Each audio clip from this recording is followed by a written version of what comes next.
I think we ought to be able to identify where infrastructure is most vulnerable to weather events, and that infrastructure is then, appropriate dollars are used to modernize infrastructure. For example, in the town of Marshfield, I want to cut you off because I don't have much time. You think we ought to spend money?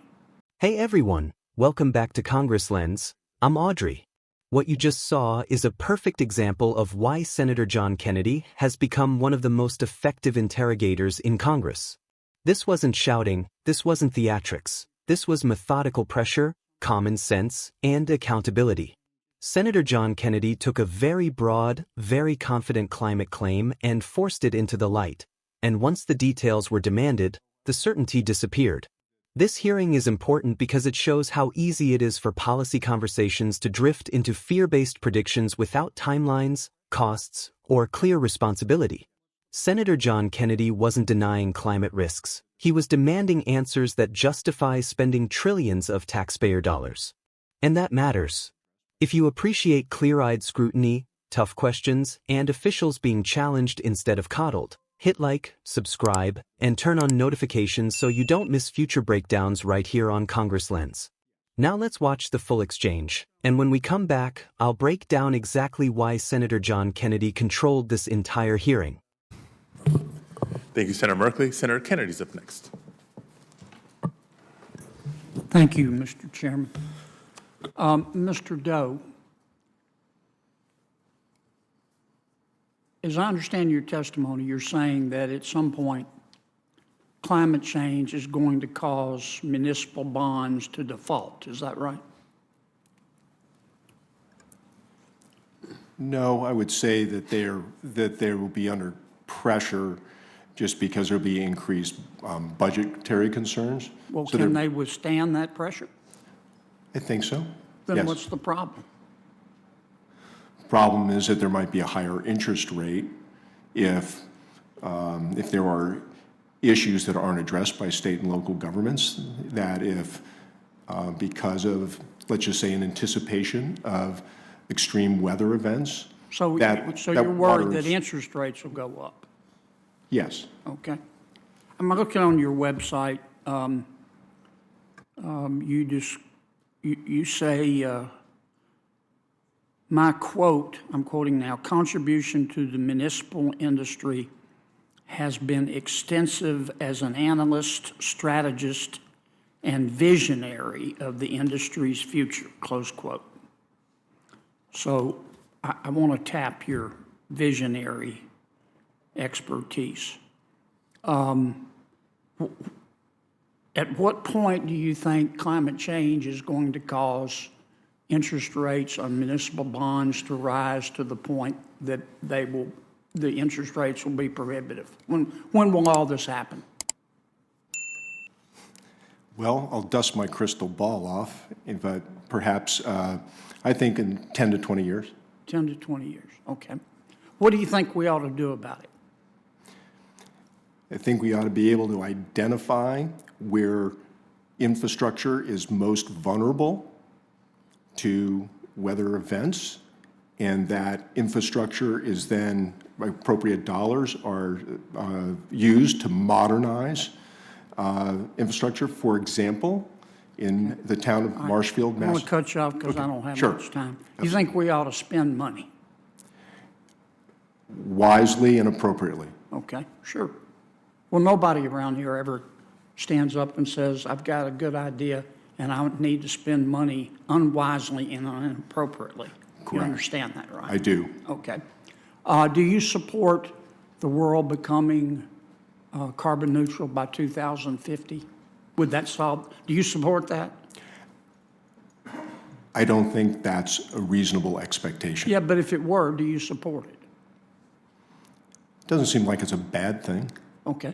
Do you support the United States becoming carbon neutral by 2050?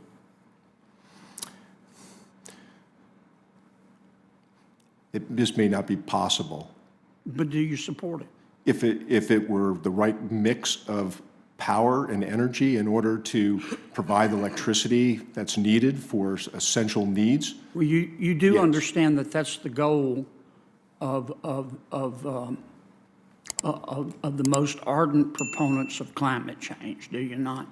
I do understand that. Okay. How much will that cost? I couldn't give a figure to that because it's outside my area of expertise on that. You think we ought to just start spending money without an understanding of how much it's going to cost?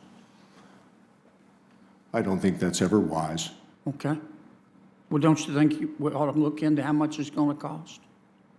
Again, that's around that area. That's not an area of expertise. I'm really focused on addressing the updating of infrastructure for our state and local governments. You don't seem to have very many solutions. Except what I take away from your testimony is that climate change is going to cause interest rates to rise on municipal bonds, so at some point the cost will become prohibitive, and we need to spend money on infrastructure to stop it. Where do you think this money should come from? I think state and local governments have the capacity to borrow because the rates are significantly low, and there's an opportunity now to do so and be proactive. So you think state and local governments ought to borrow the money?